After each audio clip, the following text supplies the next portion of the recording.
My name is Yvette Shapiro. I'm going to be your host for this morning's event. We're here, of course, because it's International Women's Day, and we're taking part in Women Stepping Forward. Grateful to the Equality Commission and partnership with CPNI and the WRDA in organising this morning. And we'll be hearing, of course, from both of those organisations. Now, we're delighted to have a fantastic panel for you this morning who've given up their time to be with us today. We're a little bit late getting started, but we will catch up as we go along. You're not just going to be listening, you're also going to be taking part. I'm hoping that you have a lot of questions when we get to our panel discussion. The last time I chaired an event like this for Equality Commission was at FELA in 2018, and we were inundated with questions. In fact, we could have been there probably another couple of hours and we wouldn't have got through all of the questions, all of which were very relevant, very thoughtful, and there were a lot of actually very meaningful and quite emotional contributions that day. So you have a lot to live up to as an audience to see if you can better that audience from the FELA event. Now, I'm going to make a start this morning, and we're going to welcome Geraldine McGahey, who is Chief Commissioner. Geraldine has just been appointed. This is Geraldine's first outing, as she said this morning, her first big event, and what better day and more auspicious day than International Women's Day to have your first big event with us, Geraldine. She became Chief Commissioner on the 1st of March.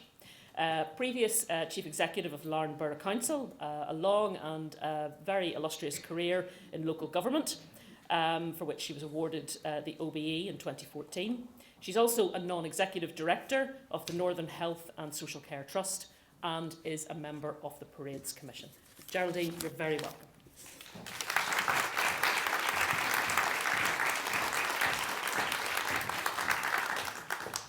Thank you, Yvette, for that. It makes me feel even more like a rabbit in the headlights, and the lights are so bright, I definitely am in the headlights. So anyway, welcome this morning to this event, Women Stepping Forward into Politics and Public Life.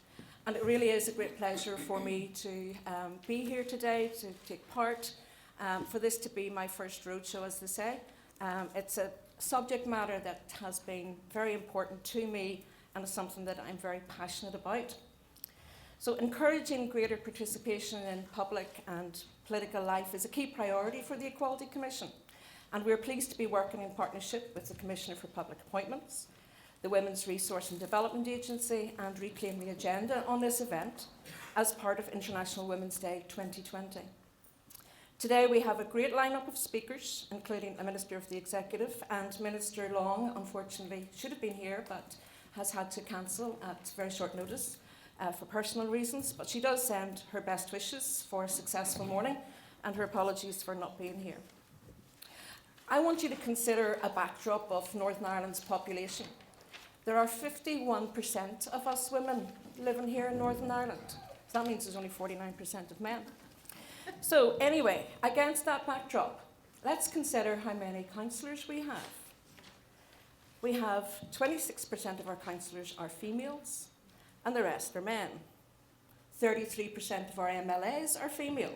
Yeah, that's an improvement, but there's still a long way to go. And 22% of our MPs are female. Now, how does that figure against a backdrop of 51%? Doesn't really seem that fair, does it? But it's within our power to do something about that. When you look at public appointments, the situation really isn't that much better. When you look at the position of chairs, only 28% of those are actually female. And public appointments generally, you might say that 45 or 40% of them are female, but the vast majority of those are non-paid posts, or posts that actually pay less than £5,000 a year. And when you start to go up the salary scale, the proportion of women gets less and less and less. So it's quite clear, therefore, that it should be a priority area and an area of concern for the Equality Commission. So I mentioned to you earlier that this was really an important subject matter for me. So maybe I should give you a wee bit of information that Yvette didn't give to you. As a female, I'm the eldest of 5 siblings, and I was born into a family where parents taught you what you get in life is what you work for in life. Do it for yourself, and never lose sight of that. Never apologise for it, but always at the same time, never lose any talent or squander any talent or skill that you have acquired. So that's where I started off from. And much to my mother's disappointment, who was from the medical profession, I decided to go into engineering. So I pursued a career where I was coming out of an all-girls school, straight into university where I was the only female in the faculty. Now, it had its perks, don't get me wrong, it definitely did have perks, but at the same time, it had some serious disadvantages. Sorry, my mouth's quite dry. On one field trip, where we were going out to survey Murlock Beach, the School of Civil Engineering and the School of Building combined together, so it was about 200 of us, and I was the only female. And we stayed in Nissen huts in Dundrum, and they made me stay in a Nissen hut by myself while everybody else participated in the social life that was going on. And after the first night, the lecturers became very concerned.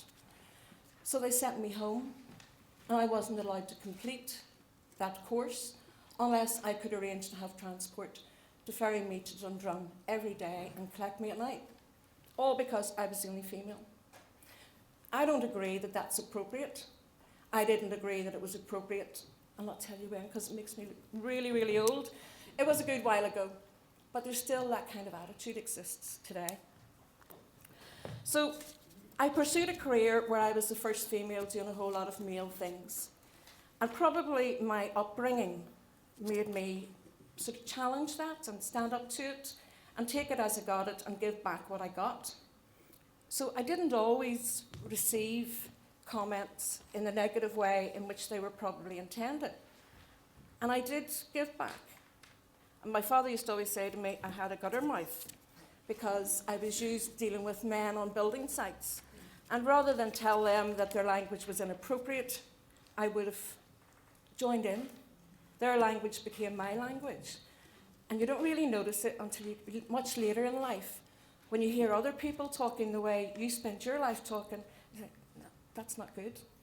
So anyway, I think my career molded me that way, and it has got me into trouble. Don't be surprised by that. It's got me into trouble on many, many occasions when I would use several expletives to people who, and I'll not say who they were because that would really get me into trouble, particularly when there's a minister present. So anyway, I took early retirement in 2015. I enjoyed working. I had health issues and I needed time to recover from that. But I wasn't going to go quietly. There was no way I was going to go home and sit and be a taxi service for people who wanted me to do this, that and the other whenever it suited them. I still had a life and I still had much to give. And that philosophy that was drummed into me as a child, you know, never lose the talents that you have. Give back what you can, help others. That was why I decided I'll take a wee public appointment. It'll give me something to do maybe a day a month. Boy, was I naive. A day a month became a day and a half a month, became a day a week. And I had passions that I wanted to follow through on. When I was chief executive in Larne for quite a number of years. And equality and good relations in a place like Larne were very, very important. So I'd spent a lot of time instilling those attitudes and the values and the culture within the organisation and within the area as a whole. So when appointments were advertised for the Equality Commission, I thought, oh, yippee-dippy, 1 day a week, 1 day a month, I can do this, no problem. So I went for it, and I got it. And then the Northern Health Trust came along, and again, it was an area that was a real serious problem in East Antrim. There had been issues over the years, and I wanted to go and be an advocate and a champion for people that I used to deal with on a day-to-day basis. So I jumped at that. Again, you're told a day a month. A day a month is actually 2 days a month when you do all your reading, and then you have committees that they're all very good at pushing you onto, especially when you're the only female. Because in the Northern Trust, I was the only female non-executive director. And that put a big responsibility on me to help them meet their equality duties. But I needed more companions. I needed more females. And unfortunately, I'm going to have to give that role up now because of conflicts of interest. But they will, in due course, be advertising for more people. And if you see it, please avail of it. The Parades Commission was another one where I applied and wasn't initially successful, was told I was on a reserve list. And out of the blue, almost a year later, I got a phone call saying, we have a vacancy, short-term vacancy, would you come and join us for a while? I was told it was going to be for no more than 6 months, and that 6 months, that was February 2016, and I'm still there, and every year it keeps getting renewed and renewed and renewed. But it is a really unique commission, and if you get an opportunity to apply for that later on in the year, please give it some serious thought. It is a really worthwhile commission. It's not like some of the other public appointments. There's not a lot of public-facing work to be done. But it's unique in that there are 5 women and 2 men. So those 2 men are now getting to see what it's like for women on the other side of the coin.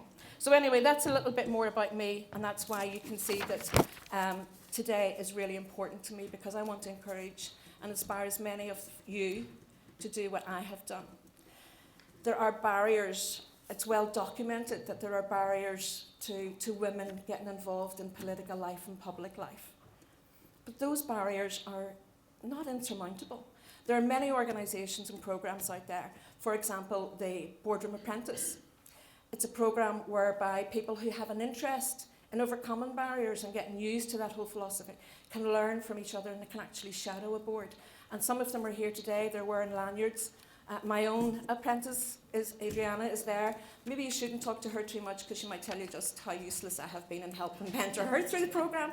But there are many here who have the lanyards. Please go and talk to them. There are other programmes that are available. Politics Plus also try to run programmes to help women get involved in politics and public life. And if you do see those and you have the opportunity, please, please do avail of them. So, when you talk about barriers, and you're going to hear much more about them today, much more than I'm going to mention, barriers could be carrying responsibilities, it could be child minding, it could be what you perceive to be lack of skills, it could be time commitments, it could be the whole hostile environment or perceived hostile environment. But I honestly think the biggest challenge that we as women face in taking up a public appointment or getting involved in political life is our own self-confidence. No doubt in ourselves, our self-doubt. A wee secret, which isn't a secret anymore because I'm going to tell you. I have handicaps in my own life. I have a hereditary tremor. I can cope with that. I tremble like a leaf at times. I don't care, and I don't care what people think of me for doing that. That's me. But the biggest thing that gets me is my own lack of self-confidence. I do get extremely anxious about doing things in public. I do get anxious about whether I'm good enough and whether I can share my knowledge with others and do what I want to do. So much so that whenever I got a phone call to tell me that I have been successful in this appointment, I actually said to the guy on the phone, I said, look, I'm not accepting this post yet. You have to wait till I call you back. I need half an hour. He says, what do you want a half an hour for? He says, I have other phone calls to make. I said, no, I have to speak to Evelyn and Michael, the outgoing commissioner. Well, okay, then I'll hear from you in half an hour. I was straight on the phone to Evelyn. Evelyn, help. What am I going to do here? I've been offered this position. Do you really think I could do it? Well, I don't really need to tell you what Evelyn's response was, but to summarise it, it was, typical woman, of course you can do it. So the point I'm trying to make to you all is every single one of us have self-doubts. We doubt our own abilities. We all lack in confidence. But it's about how you manage that. And believe it or not, men are the same. So when you go to be on a board, don't think that they're better than you. They're not. You have skills and experience that they will never have. But it's about how you articulate those, how you use them to the advantage of the organisation, and how you use them to sell yourself. So anyway, I've taken enough of your time. I was only told to come up here and welcome you, and I've done a hell of a lot more. And I know we're way behind schedule, so I apologise for that to Yvette and to the others. Can I just take this opportunity to wish you a very successful morning? I look forward to hearing what you have to say. I look forward to listening to our minister and to our panel of very distinguished and experienced people. And I look forward to actually meeting many of you over the course of the morning and any coffee break that we might be able to squeeze out of them. So thank you again.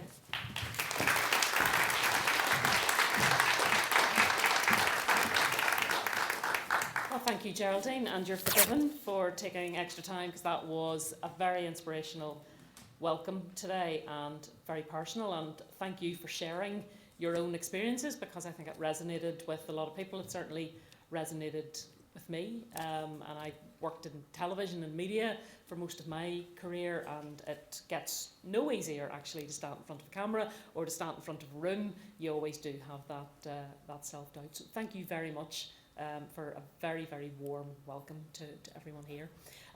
Tiny bit of housekeeping that I didn't tell you about. How I overlooked Alan Meban, who is filming our event today, and you can see some of Alan's equipment here doing its own thing and turning around at the front of the room. So we are all being filmed.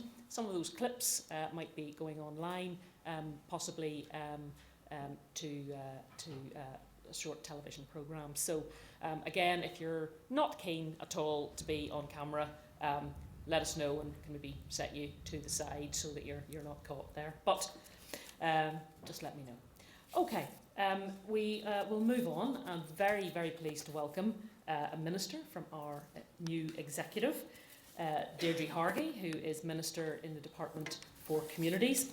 Of course, former Lord Mayor of Belfast. Deirdre was 63rd Lord Mayor of the city and the 5th female to hold the position. She was a councillor for most of the last decade as well, before moving up into the Assembly, and we're absolutely delighted that she's here with us this morning. So may I welcome the Minister, Deirdre Hargey.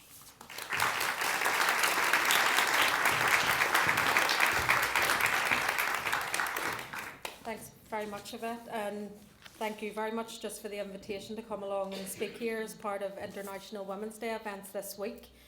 And this follows on the back of an event last night looking at the Female Sports Forum and just looking at our female athletes and the role and the contribution that they're making. And I suppose I discovered, I'm like Geraldine, I get nervous still. I can feel it in my stomach when I'm going to speak.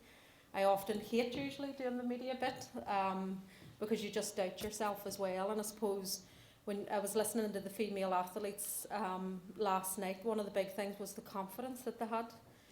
The mental determination that really drove them to do the physical stuff. And I suppose the lesson is everybody should take up running or cycling or do a sport of some sort. But obviously I'm here as Minister for Communities, and I suppose I was here asked to reflect on my own personal journey, where I've came from, how I've managed to come to this spot. And really I'm going to take it, I suppose, right back. And I suppose I should say a market woman never takes a few minutes to talk. So just putting that out there now. I do have the gift of the gab, take it from my mother, I think.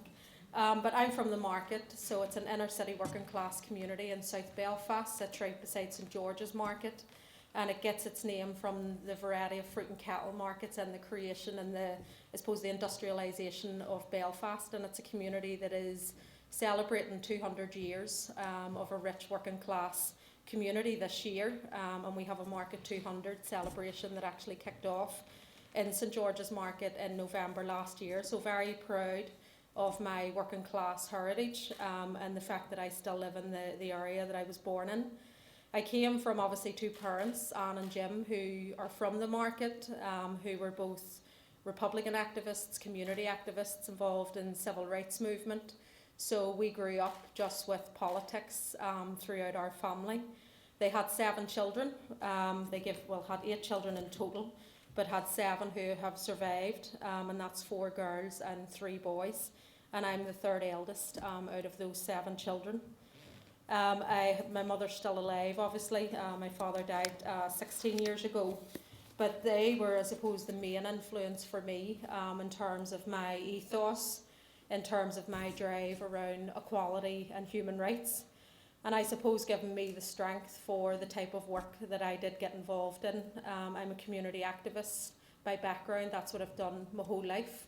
And that's what I continue to do. And indeed, that's what all of my other 6 brothers and sisters are still involved in community activism, whether that's through sports, development, through children's rights. They all work and volunteer in community politics. As I say, growing up in the market, I suppose my first introduction in terms of community politics and then into the larger sphere of politics, I started out in St Malachy's camogie team, so I played camogie from primary school And I suppose again the importance around sport and art and culture, and how it really shapes somebody in those early years. I played camogie for a long time and then I couldn't play no more, so I stopped and then got into training. I was also involved in a young women's group, so from a very early age, gender and looking at the issue of gender equality was really strong in me, and that was my friends that I grew up with. We would have went to a young women's group in our local community centre on a weekly basis, doing a variety of different programmes, looking at children's rights, women's rights, doing drama, doing the arts, doing theatre and different performances. And I suppose my claim to fame there, I didn't know it at the time, but we danced. We had the opportunity. It was a programme called Cyber Generation back in, I think it was 1996. And the choreographer then is now one of the top contemporary choreographers in the world, Wayne McGregor, who now is the choreographer for the Royal Ballet in London. So I can have that claim to fame that we, although back then I could lift my friend above the head, I don't think we could do that now. So that really, I mean, all of those experiences are something that really stays with me. The friendships that I made through all of those programmes, and even our camogie team, when I was the mayor last year, I hosted them in the parlour, and it was like we never left each other, even though the club had been disbanded for over 10 years. I then got involved in summer schemes, so from the Young Women's Group I then volunteered in summer schemes just in the Market Community Centre where I lived, and we would have helped design, we would have shadowed older people, and I think that thing of shadowing, of learning from others and having the ability to do that is really important around empowerment, because it's not just about empowering yourself, it's the people that you bring and that you can lift up and empower around you as well. So I would have got involved in summer schemes from the age of 14 up until the age of 18.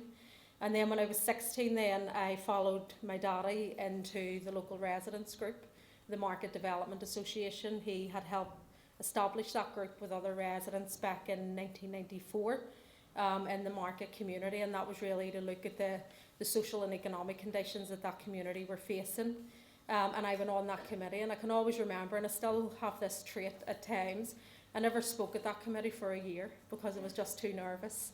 I remember when I moved on to other committees, even at a Belfast level, I didn't speak for the first couple of meetings, and I probably still have that trait now until I find my comfort zone, until I can kind of get into the substance of the issue and then have the confidence to actually speak, and that still follows through with me. I suppose my education running through all of that, I went to St Malachy's Primary School, and it was literally the nearest school across the road. It was in a convent school first, and then that amalgamated with the boys. I then went to St Monica's on the Ravenhill Road, and again after first year that amalgamated with a boys' school and became St Joseph's College, and I was there until 5th year. And then I moved to Fort William because St Joseph's at that time didn't offer A levels, and so I had to transfer.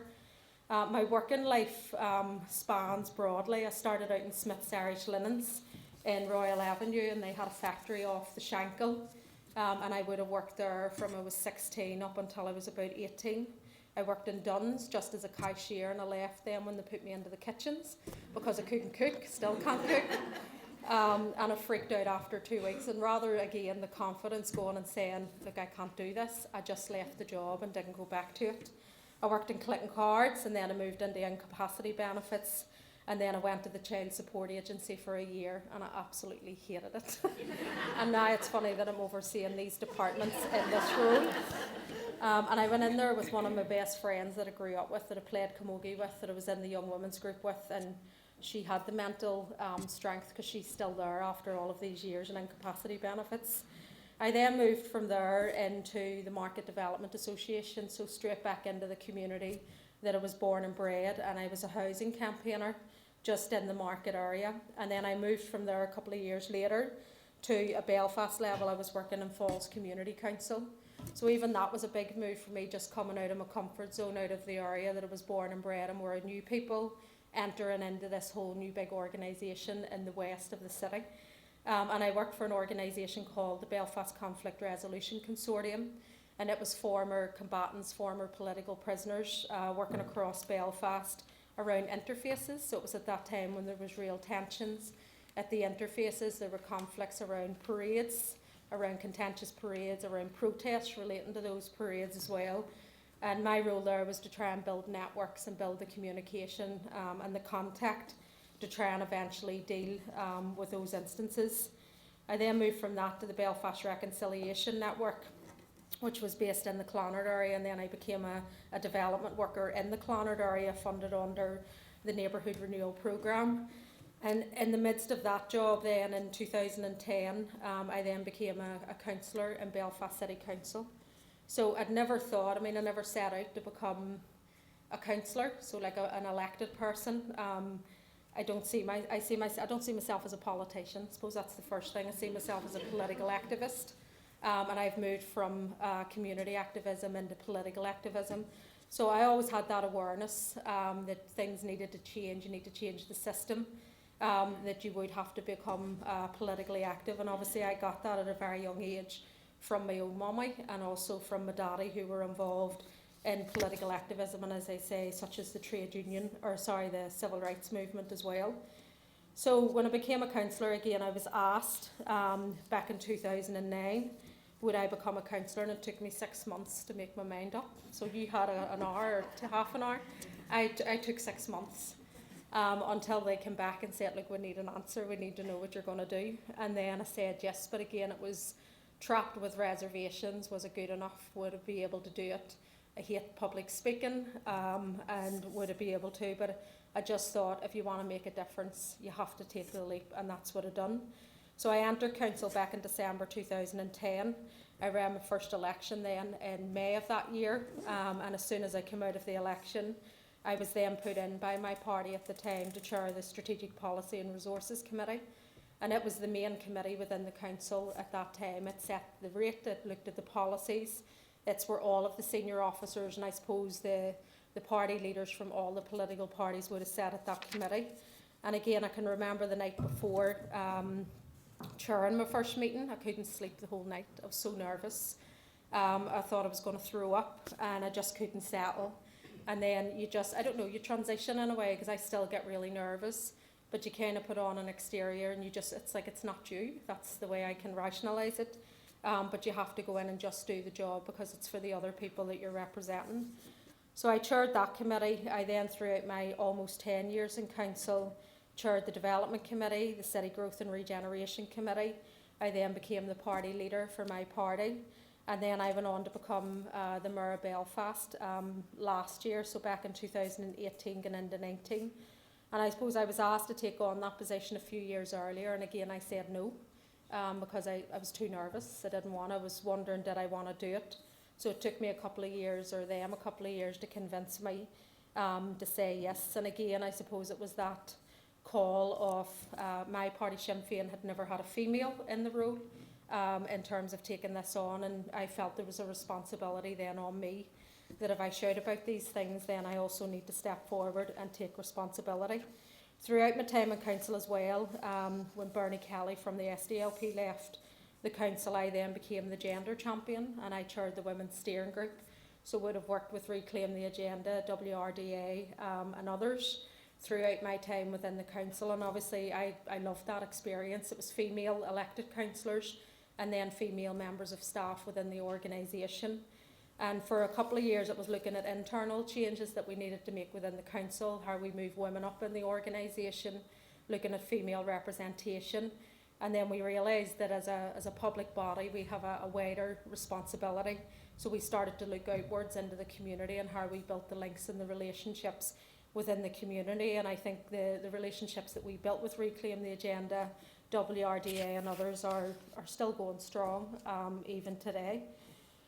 I then fast forward, I suppose, to January this year, the 6th of January, I was at my council meeting, so full council meeting, and then I was to become an MLA. I was being co-opted into the MLA seat in South Belfast, which took place on Thursday the 9th of January. The Thursday night then the two governments came out with their proposed deal. By the Friday, parties had accepted that deal. Saturday morning then we were told that by Saturday afternoon the institutions were going to be re-established. I was driving out that morning, I think it was 9:15, to get my mummy her Sunday roast for the dinner, and Michelle O'Neill phoned me and asked would I be the Minister for Communities. So that's how quickly the kind of transition for me happened, becoming an MLA on the Thursday and then being a Minister by the Saturday. And again, I could just feel the nerves. When she texted me, I kind of had a feeling, and I could feel the nerves kicking in. And I didn't have half an hour. I had to make the decision instantly. And again, I just thought that you can't advocate for all these things and shout about it if you're not going to step forward and do it. So as nervous as I was, I said yes. And in all honesty, if I could have picked a department, it would have been the Department for Communities. And I suppose that's where I am on now. I'm just into the role over a month. And I now have responsibility, obviously, for setting the agenda. And I often say I'm normally out on the protest line, protesting about these things. And now I have to make decisions and engage in terms of where we're going forward. So I do have responsibility in the department. It's a huge department.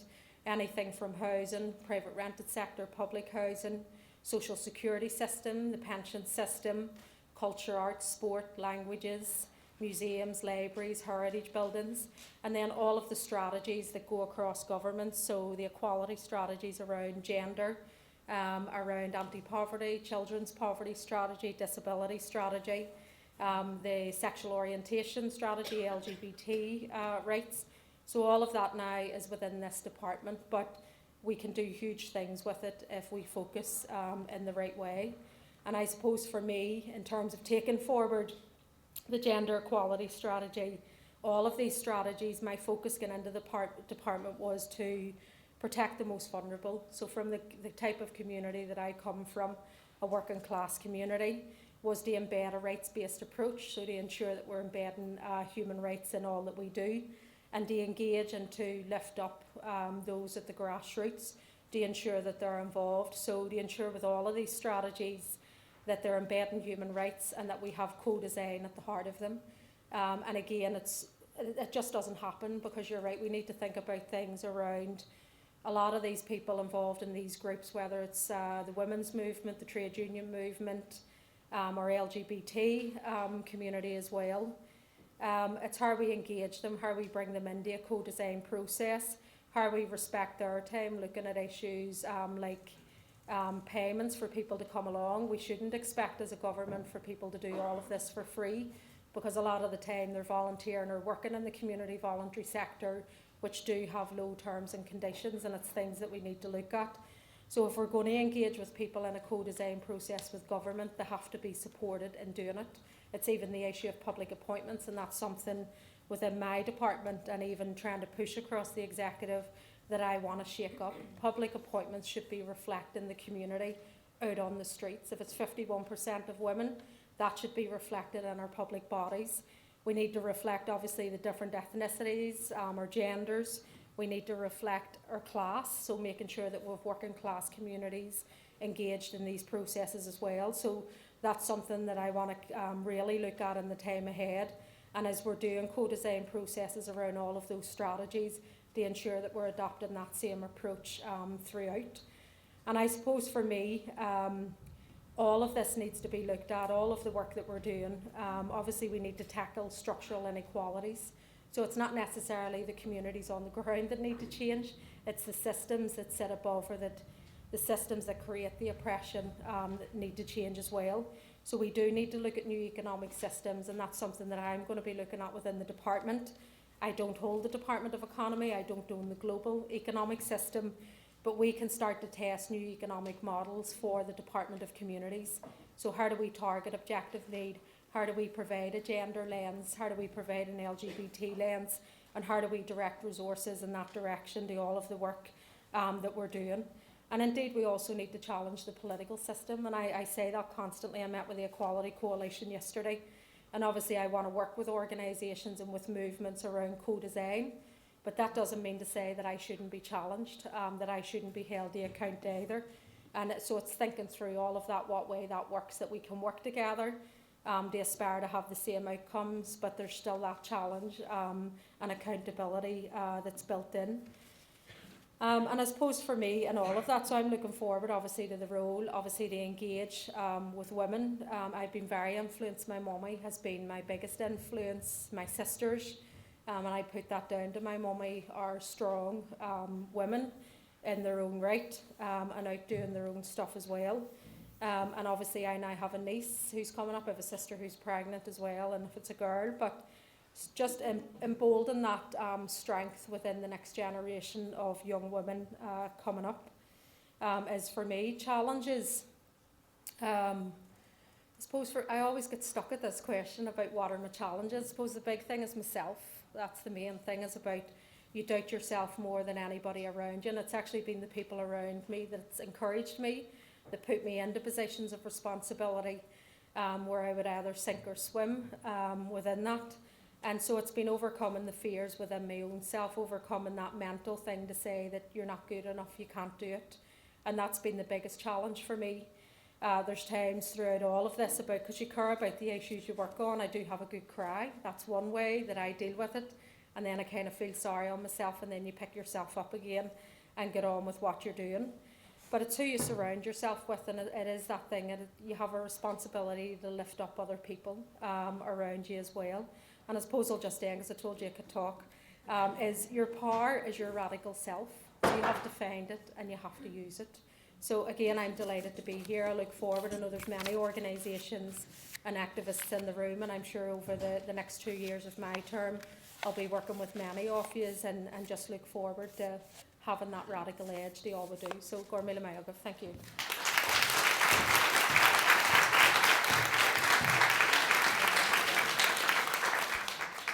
Thank you, Minister. What's always brilliant about events like this is that I think when it's a women's event, and we're all mostly all women here, that you get that openness and honesty and sharing of story and the little glimpse of people's own vulnerabilities and their fears, that I think does so much to inspire everybody else in the room. And we thank you very much, Minister, for sharing your personal story with us today, as well as setting out what your hopes are and your intentions as Minister. And I think there's a lot from that. I saw a lot of nodding going on when you were talking about your agenda going forward. And power is your radical self was a very strong note to end on. So thank you very much indeed for that. And we'll be hearing a little bit more from you first, I understand, for the panel. So I'm sure there are a few questions and points which have arisen there from what Deirdre Hargey had to tell us this morning. Thank you.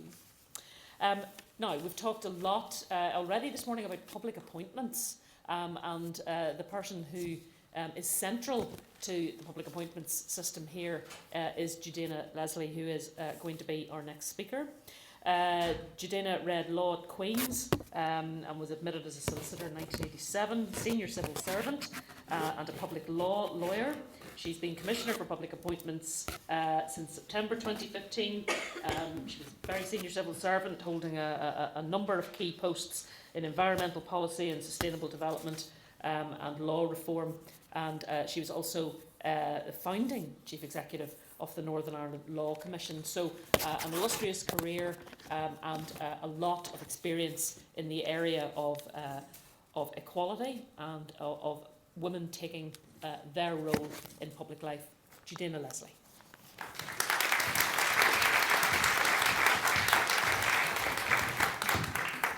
Well, good morning, everyone. I'm really delighted and honoured to be here today. First of all, can I apologise for my croaky voice? I have a bit of a sore throat and a cough. My 14-month-old grandniece was with me over the weekend. I gave her lots of hugs and kisses and cuddles. She gave me this cold. So that's life, isn't it? I want to start off, it's been really interesting here, the previous speakers, because what I'm going to talk about is going to touch on lots of things that they have said. But I want to start off with a quote from Teddy Roosevelt, 26th President of the United States of America. He was a very generous, gregarious person. In fact, his daughter said of him, he wants to be the bride at every wedding and the corpse at every funeral. He just dominated everything. But he was a tremendous character. So if you bear with me, the language is a little bit old-fashioned, but when I read this recently, I thought, this really, what a fantastic person to think like this. This is the way I would like to think. So he says, it's not the critic who counts, not the person who points out how the strong man stumbles, or where the doer of deeds could have done them better. No, the credit belongs to the man or woman who is actually in the arena, whose face is marred by dust and sweat and blood, who strives valiantly, who errs, who comes short again and again, because there is no effort without error and shortcoming, but who does actually strive to do the deeds, who at the best knows in the end the triumph of high achievement, and who at the worst, if she fails, at least fails daring greatly, so that her place shall never be with those cold and timid souls who neither know victory nor defeat. And I said, yes, that's really, and I edited that a little bit because of course he didn't say woman or her, but for our purposes today. So those words are as true for us today as they were back then in 1910. And this is what I want to talk a little bit about today. Daring greatly, getting into the arena, taking the risk, accepting failure, and getting back up again. And our previous speakers, and including Yvette, and those on our panel, Dawn and Judith and Anne, they're surely women who have got into the arena and are striving to do the deeds. And many of you here in the audience today, I know, will also have put yourselves forward to take action and to lead in various ways. But because you're here in the audience, it means that you're interested in doing so. And that's brilliant, because your courage and commitment is needed. So let's look at the kind of leadership that I believe we need in our public sector. And my views are based on many years of actually being in the public sector, studying the idea of leadership and observing. And the first thing to know about leadership is that it really, really matters. And it's the difference between a thriving organisation, a thriving society, or a failing one. Poor leadership can bring an organisation to its knees, and I've seen that happen. Or less dramatically, poor leadership can mean an uninspired and unengaged workforce, or indeed a society that's angry and divided, and with a widening gap between the haves and the have-nots. Dervy talked about how in January our political process kicked off again. Well, I read that document, New Decade, New Approach, and for the first time in a long time, I felt really excited about the future of Northern Ireland. And that was the day which the UK government and the Irish government based the restoration of devolution on. And if any of you have not read that document, I really urge you to do it. Because apart from the fact that it heralded back the restoration of devolution, the content and the tone of the document was uplifting.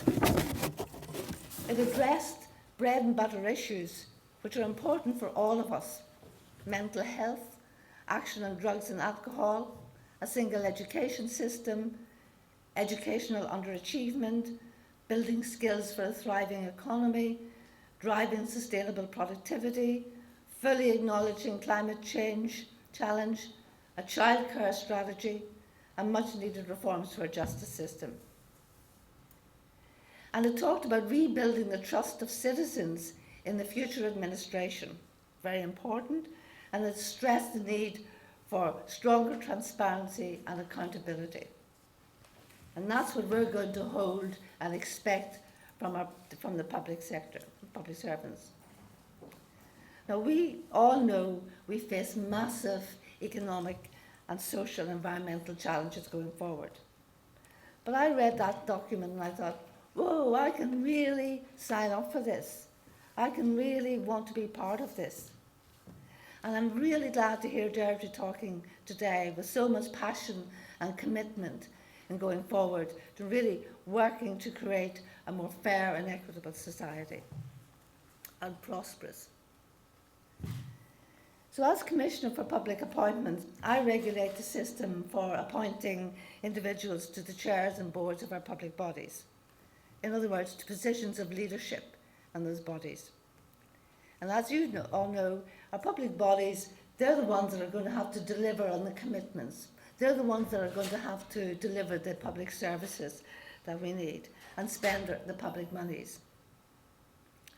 But in my role as Commissioner, I believe we're not yet focusing sufficiently on nurturing and developing the kind of leadership that we need to enable our public bodies to really meet those challenges and to deliver on the high hopes that have been raised.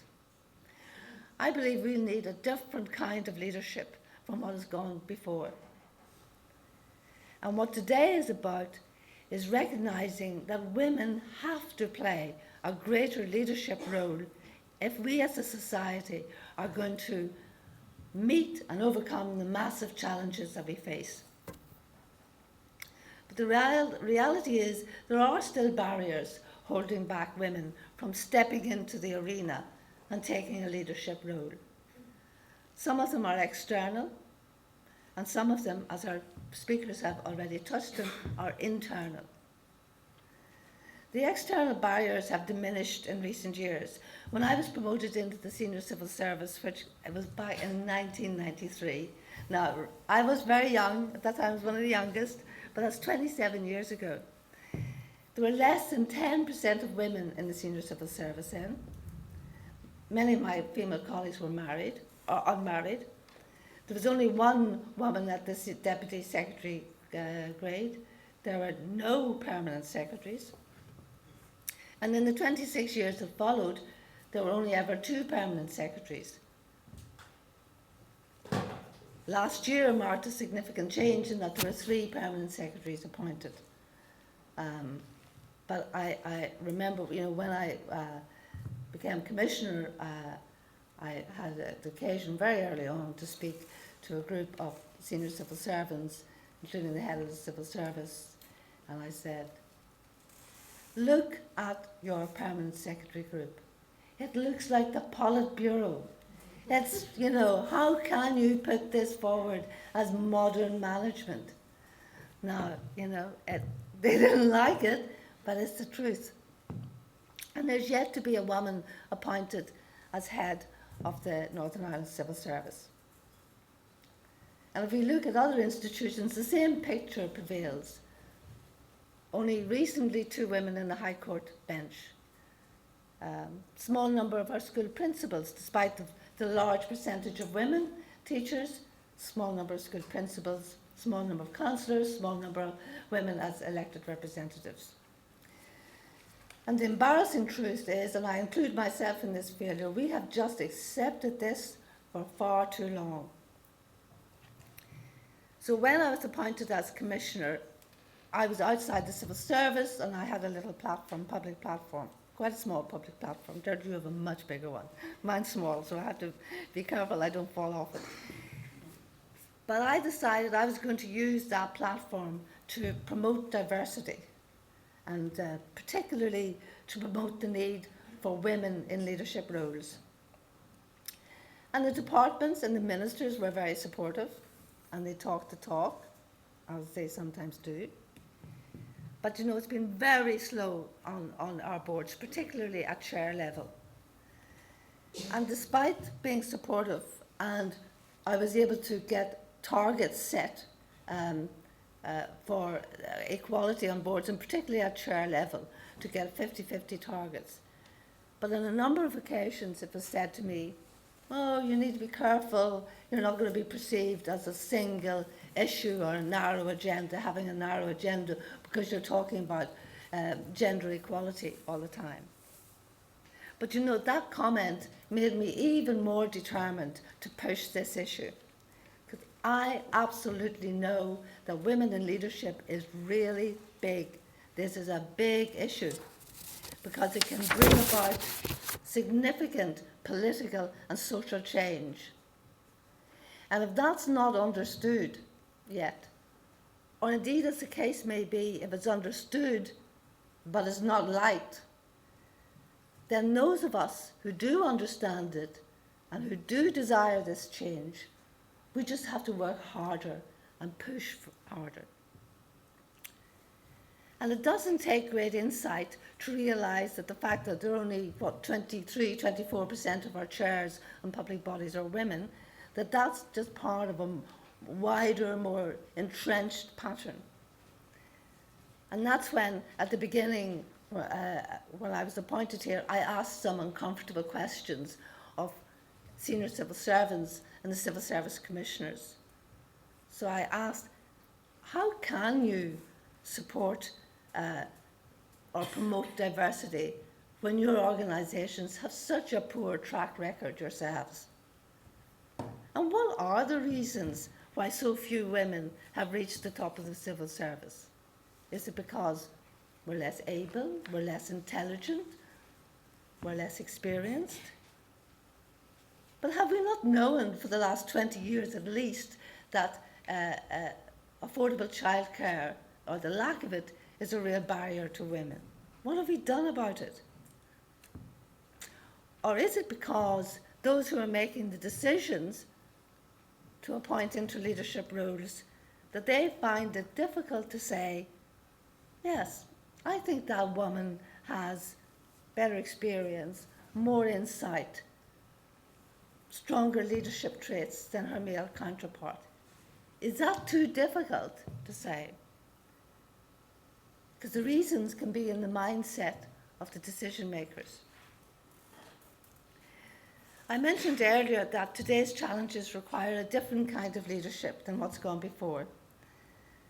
Departments and public bodies are going to have to work in a much more collaborative way and be accountable for shared outcomes. And I know from my long experience in the civil service that that's one of the most difficult things to achieve, that working across boundaries and across departments, because they all believe they're silos in themselves. And to do this successfully, we need leadership which is authentic, value-based, truthful, people-centred, courageous, compassionate, collaborative, inclusive, innovative. Now, do any of these traits look like something that women don't possess or don't have the potential to possess and develop? On the contrary, I would say that these look like traits that women have in bucket loads. That if anything, more of us may have those traits. And let's finally just look at one of those characteristics, courage.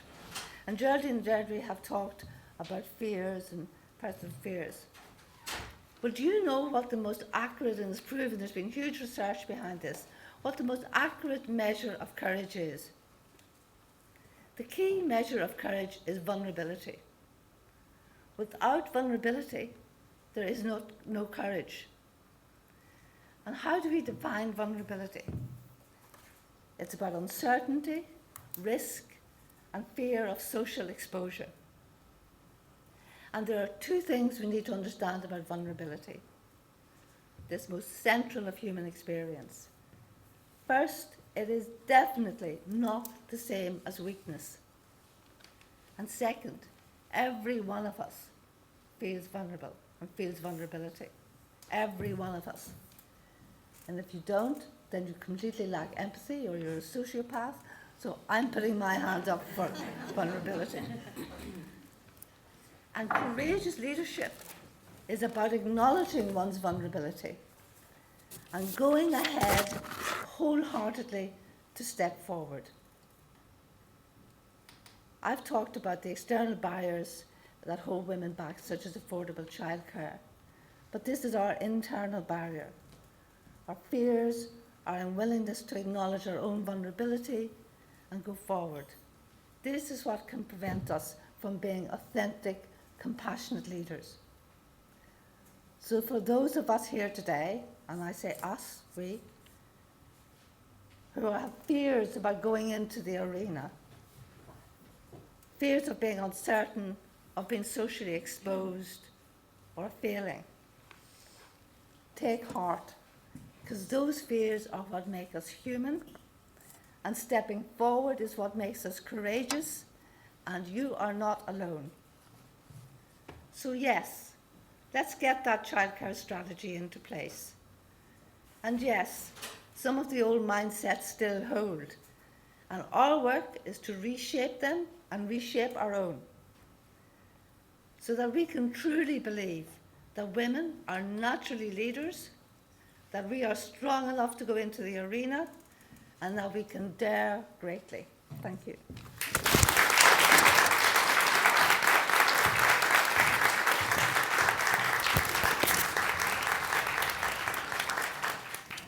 Super presentation from Judena Leslie. Thank you very much indeed. Without vulnerability, there is no courage. Just an excellent line to take away from that, and many others. Thank you very much. Now, we're running a little bit late, but I don't think we would have wanted to curtail any of the contributions that we've heard this morning, because they've just all been so inspirational and there's been so much learning in all of them. We're now going to take a quick break.